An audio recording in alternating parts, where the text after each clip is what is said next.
A few minutes later, the sergeant is waiting outside Broadcast House as his driver expertly pilots the squad car into an occupied loading zone.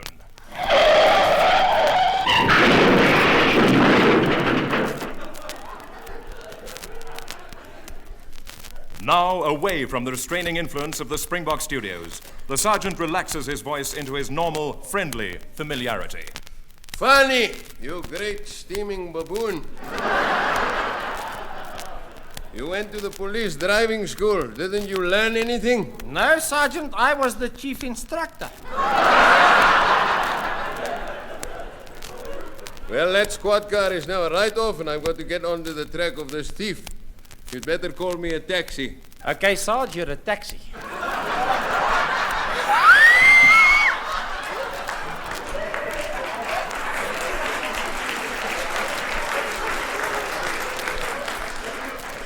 No wonder they took laughing off the air. Never mind, there's one coming now. Taxi! Taxi! Taxi! Hi there, Jack's the name, Jack Edwards.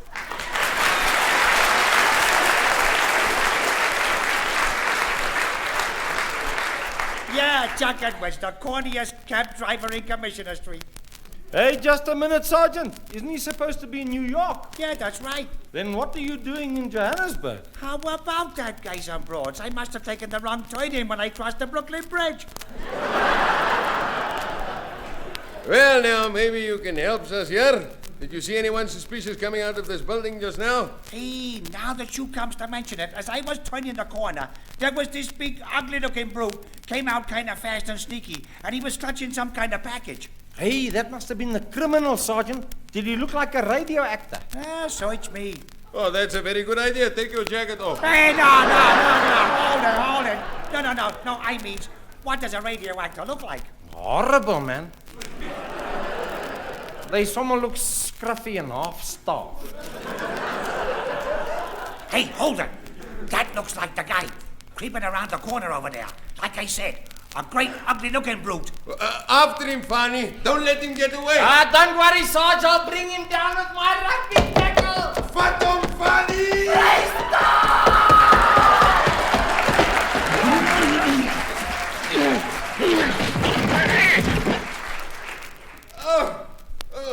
Great work, Fanny Young. You got him right in the penalty area.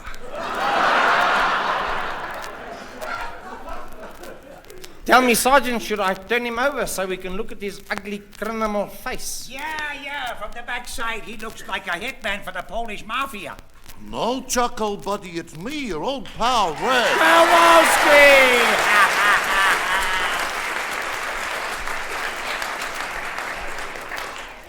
You hear that, Fanny? He's a red. You're right, Sergeant. The whole thing's a communist conspiracy. No, fellas, you got it all wrong. I ain't part of no conspiracy. I's a right-thinking, law-abiding, warm-hearted, apple-pie and mum-and-loving American slob. Hey, that's my radio. Calling Cap 19, calling Cap 19.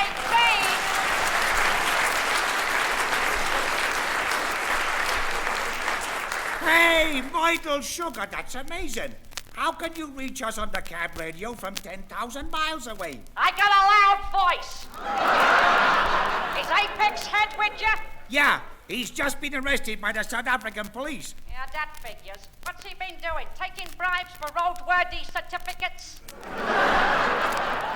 Sergeant, he was seen leaving Broadcast House with a mysterious package. He could be the criminal that stole the ding-dong. I wouldn't do no such thing. I got one of my own.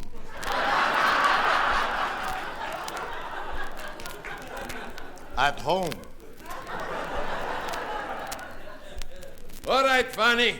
Open that parcel. No, don't do it. Don't do it. Hey, look at that. It's a whole heap of magazines. Yeah, just as I suspected, this looks like a job for the Publications Control Board. This man collects pornography. I does not. I don't even have a pornograph since the needle broke. Hey, then what's with all them dirty magazines? They's dirty because they's old. They're all back numbers of true romance and pictures. What? I thought they stopped printing that garbage years ago. Yeah, that's right, Chuck. That's why I had to come to South Africa to get the back numbers I missed. You came 10,000 miles for that old-fashioned small sheet crud? That's right. It's the last place in the world you can still get them. They use them right here as scripts for the Springbok radio soap operas.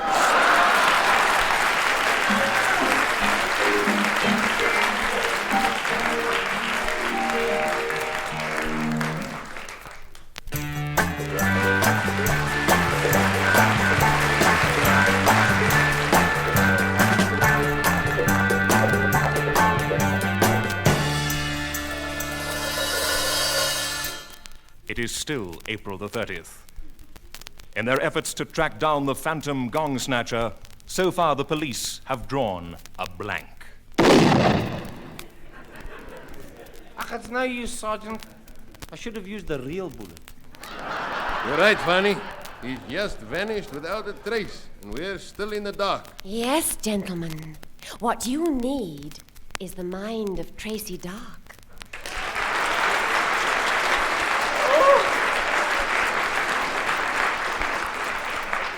Oh, well, that's very kind of you, miss, but we hasn't got the time.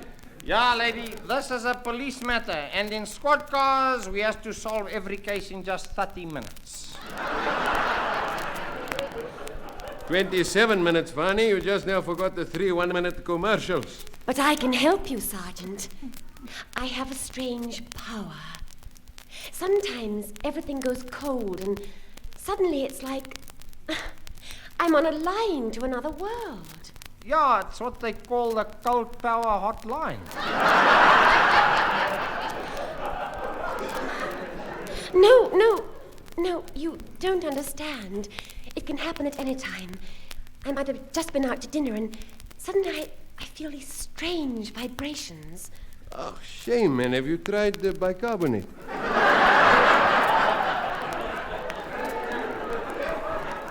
Sergeant, you're looking for a gong. You're dead right, miss. How did you know that? It sort of flashed across my mind's eye like a picture at the bioscope. Can't you see it now? No, lady, the 9 o'clock show was sold out. Yes, there it is. The thing you're looking for at this very moment is lying in a little box. You heard what the lady said, Fanny? It was like a bioscope in a little box. You realize what this means? Yeah, Sergeant. It's like everything else at the SABC. It's gone to television.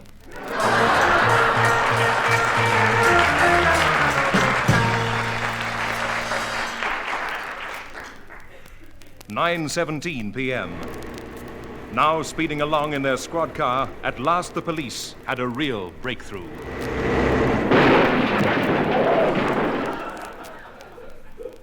It's a funny thing, you know, Sergeant. That brick wall didn't used to be there.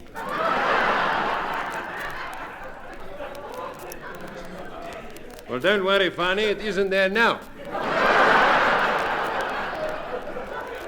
Without a moment to lose, they were on their way to meet the one person who held the answer to the riddle of the box. Yes, it's me, the man with the key to box number 13, your old pal, Bob Gordon.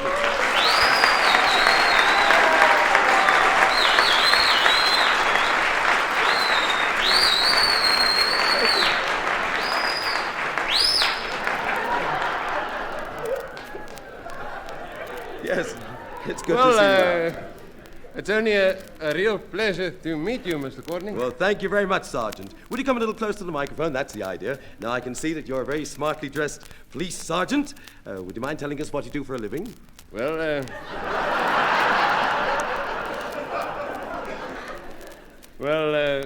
in my spare time, I does a bit of performing for Springbok Radio. Really? In which program? Well, you know that show is Test the Team. Yes. Well, sometime I stand in for Arthur Blacksley when he's too busy at home watching a television set. I see. And your friend here, the constable? Oh, who, me? Yes. Yeah, well, I works on the same show, but I use as my stage name. Oh, your stage name. Well, what's that? Eric Rosenthal. Well, that's very interesting, fellas. Now, are we all ready to play pick-a-box? Oh, yeah, we wants the one with the gong inside. Ah, but who knows which one that is? Yes, now there are 7 big prizes, including a brand new motor car with a year's supply of parking tickets, an electric deep freeze with a year's supply of power failures, and a lease on a magnificent rent-controlled flat with a year's supply of eviction notices. Forget the box, I'll take the money. And here's the key to box number 13. Oh, thank you, Mr. Courtney. And right away, I'll give you 40 rands for that key. Oh, no, thank you. I'll take the box. I'll give you 60 rands for the key. Well, Tell you what, I'll give you 80 rands for the key. what are you trying to do? Bribe the police?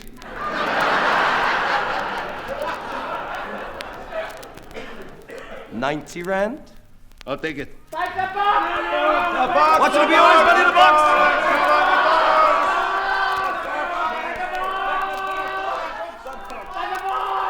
Come on now, what's it going to be? All right, then I have the box. Then you got it. Go over to box number 13. That's it. And open it up. That's right. Now then, what's inside? Ach, you open it, Fanny. I'm too nervous. Okay. Hey, Gus, you've got it. The gong? No, man, even better. The prize anyone in South Africa would give thousands for. You've won a genuine post office telephone complete with a year's supply of wrong numbers.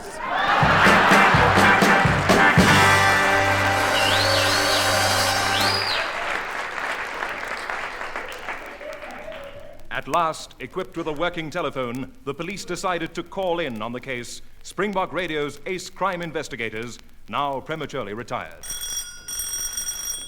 Your telephone's ringing, Mrs. Peel. Answer it, would you, Steve? I'm in the kitchen drilling a few karate chops. John Steed speaking. Hello, Mother. No, I'm not your mother, man. This here is Constable Fanny Fourie of the Suid-Afrikaanse Blitzpatrouille. Where's your new headquarters, Mother? Where are you calling from? Johannesburg. He's disguising his voice, Emma. I must say, I never realized Colin Fish could speak Afrikaans. This is a South African policeman. We need help from you and Mevrouw Scott. Eh? Oh, well, we'd like to be of assistance, but Mrs. Peel and I have just retired. Retired? Man, this is no time to be lying around in bed. Somebody has stolen the Springbok gong. Mrs. Peel, we are needed. Don't worry, Mother. We'll take care of it.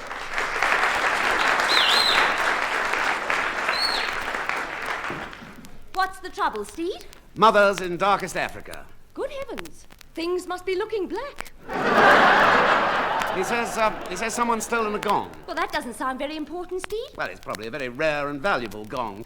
I'll have to go into action again. Well, that's what you said last night. Promises, promises. Ah, but this is serious, Mrs. Peel. The ministry depends on us. Oh, not anymore, Steve. We've been retired, pensioned off. Last year, you were bowler-hatted. I am always bowler-hatted, Mrs. Peel. I wear my bowler hat at all times, even in bed. Good heavens, Steve. I never realized. And to think that all these years, in the dark, I've been running my fingers through your brim.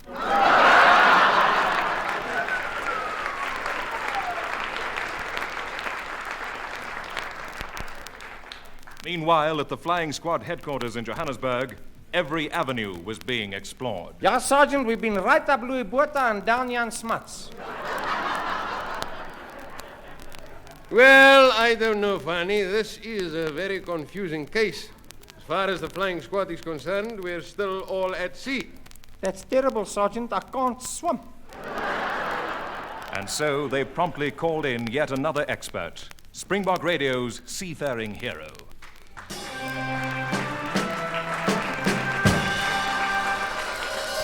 Martin James, Royal Navy.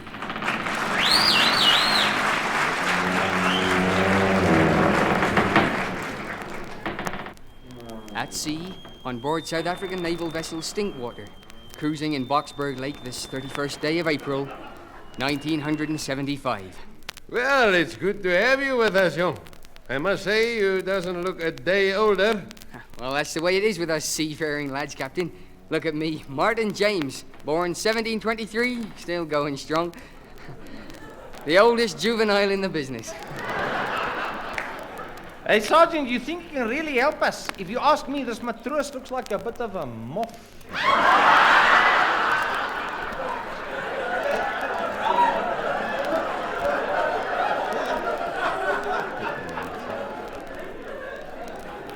How can I be of service, Captain? Sergeant. Oh, Captain Sergeant, is it? Never mind. Our problem is that we're trying to find a valuable gong which has been stolen. Ah, pirate treasure to be sure. Oh, never you fear, Captain. We'll run out the sail and set course for the pirates' hunting grounds. The rolling waters of far-off Wemmer Pan. He must be joking. And when we find the dastardly villain, we'll string him up and hang him from the yard arm. No, man. What's the matter, Captain? In South Africa, don't you string them up anymore? But not from a yard arm. You see, in South Africa, we've all now been metricated. What a tragedy, Captain. Was it very painful? No, we use the metric system of measurements. Oh, well, in that case, we'll hang him from the meter arm. That's much better. And if in our hearts we have an ounce of courage... Wacht. I mean, if in our hearts we have 28 grams of courage, we will pursue this weighty matter. No, you can't say weight anymore. Oh, we'll pursue this massy matter? Recht. And bring home the treasure, proudly flying the flag of victory as we sail bravely round the Cape Point. Wrong! As we sail round the Cape Comma. Right.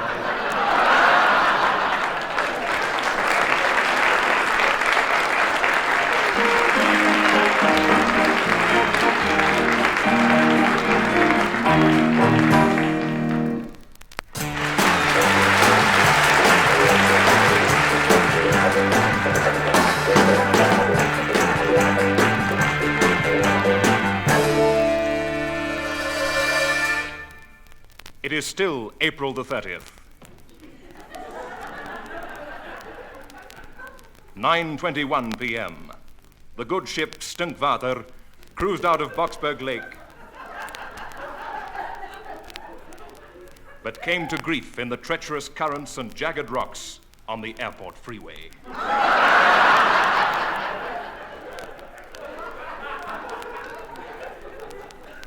Sergeant van der Merwe and Constable Fourie managed to get a lift back to headquarters on a passing Witbank coal truck.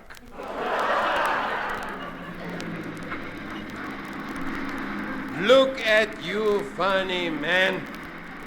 You're a disgrace to the force. Your face is covered with coal dust. Yeah, you do, Sergeant. Hey, you realize what this means? No, what does it mean? We'll have to go into the police station through the non-white entrance.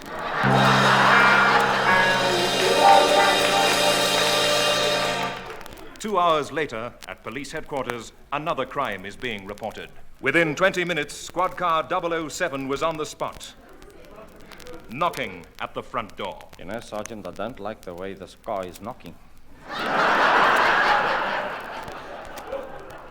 No, you fool, it's you that's supposed to be knocking. Sorry, of course. Knocking at the door of the wrong house. Inside, a typical South African husband and wife were huddled over an old loudspeaker. Rita? Rita, there's someone knocking at the door.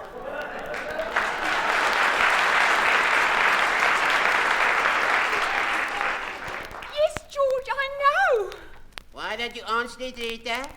Oh, George, why don't you go for a change? All right, Rita, I'll go for a change. I'll go and change into my pajamas. Well, not yet, George. We're not going to bed for a bit. For a bit of what, Rita? For a bit of anything. All right, I'm coming. Yes? We're from the flying squad. Yeah, both of us. Well, you're wasting your time. We're not bothered with flies. We're looking for a house where they've had a robbery in. Oh. Rita? Yes, George? Rita, the man says we've had burglars. No, George. Don't just stand there, Rita. Fetch the police. Perhaps you'd better look round, sir. Not me. Rita looks around. She can't help it. She was born that way.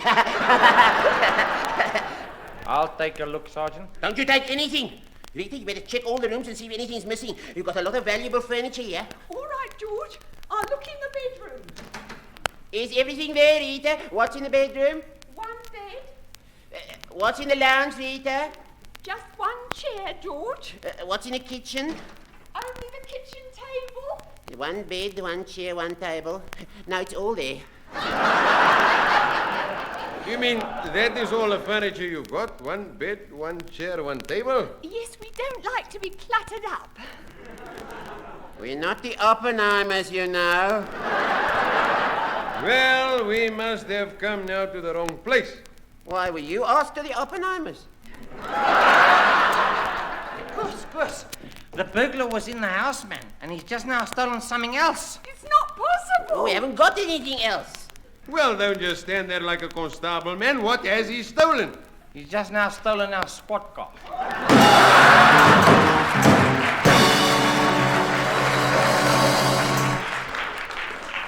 Fortunately, in this crisis, help was close at hand. 1,000 meters above them, a strange object hummed in the sky. All right, kids, it's me, Jet Jungle. The fittest man in the world!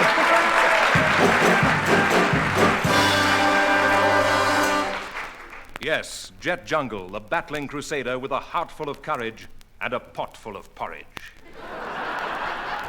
Together with his companions, Professor Villetti and the beautiful Samantha Muller, at this very moment, Jet Jungle is facing the most dramatic adventure of his career. Spaghetti? Come here, quickly. Sam, have you heard the news?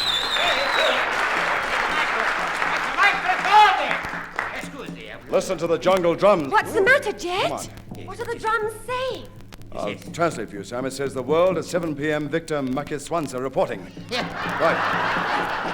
Hey, but the news, Jet. You tell me, what is this terrible news we are waiting It for? says a band of our brave border guards has been attacked by a fierce troop of large, hairy baboons. This means a war. Spaghetti, we can't start shooting baboons and apes and monkeys. Jet, these animals are all your friends. No more, Sam.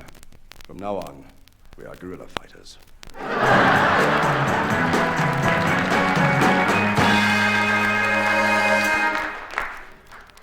Within a few hours, Jet, Sam, and the Professor had landed their vertijet in the middle of the jungle.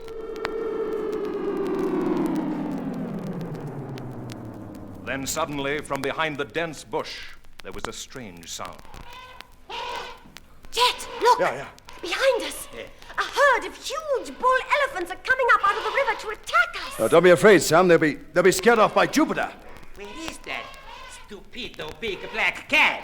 Right here, man. I just flew in from the United States. Jupiter X at your service. You? But I thought our Jupiter was a black leopard. No, lady, I'm a black panther. Jupiter, you've got to head off those pugnacious pachyderms. Right on, man. Right on, man. Give me the elephant phone and I'll put to a trump call.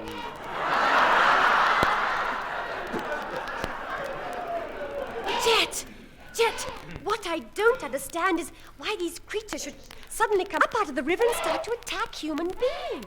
Like it's part of our training program, man. That's what I was sent here to organize. I want to tell you, Sam, I don't like the way this guy's acting. Cool it, man. You're no Roger Moore yourself. What's the matter, Jet?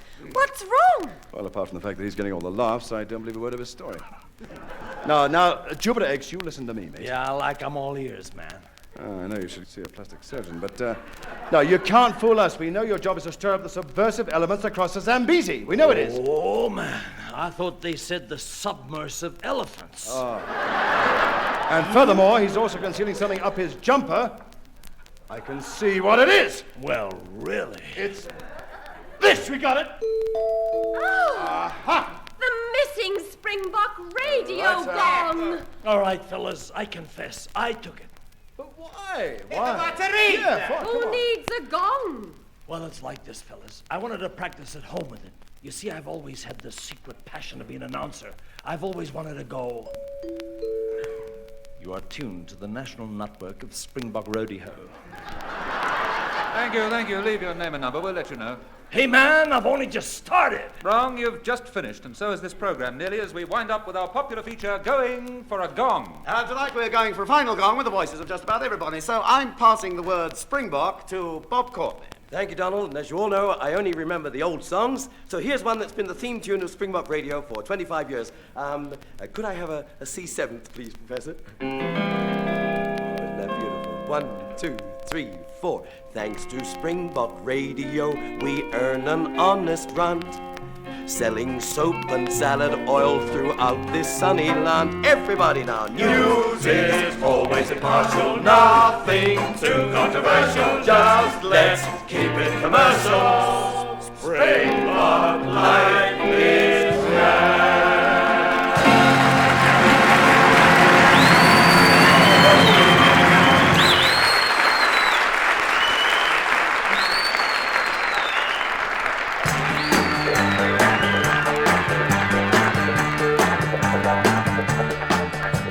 For the last 25 years, these have been the voices of Springbok Radio, resurrected this evening by Diane Appleby, Bob Courtney, June Dixon, Malcolm Gooding, Louis Ives, George Carellin, Michael Mayer, Victor Melanie, Bruce Miller, Hal Olandini, Brian O'Shaughnessy, Erica Rogers, Pat Saunders, Dennis Smith, Gordon Van Rooyen, and the music of the Dan Hill Group. The Great Gong Robbery was written by Donald Murness and June Dixon and specially produced for the 25th anniversary of Springbok Radio.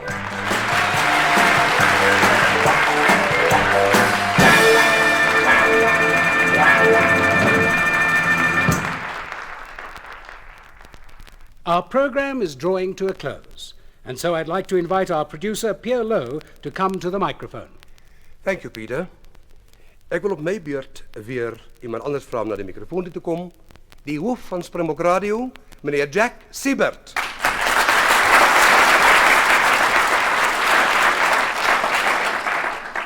Jack, is het recht als ik zei dat jij 24 van Springbok's 25 jaar meegemaakt hebt. En die volle ontwikkeling en groei gezien het wat ons vanavond hier probeer sketsen voor ons luisteraars. Hoe voel jy oor jou baba wat nou groot geword het? Peer, baie trots oor wat ons kon vermag het.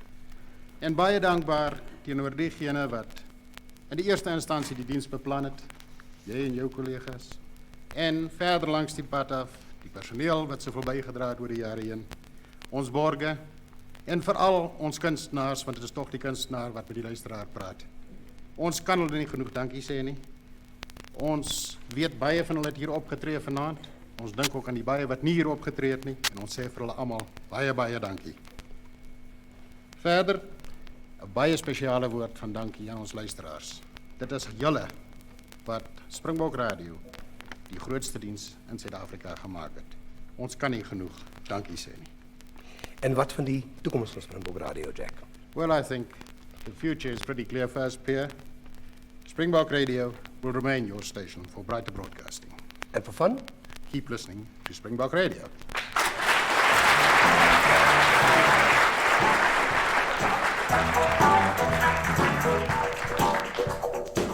You've been listening to Springbok Radio's Silver Jubilee program.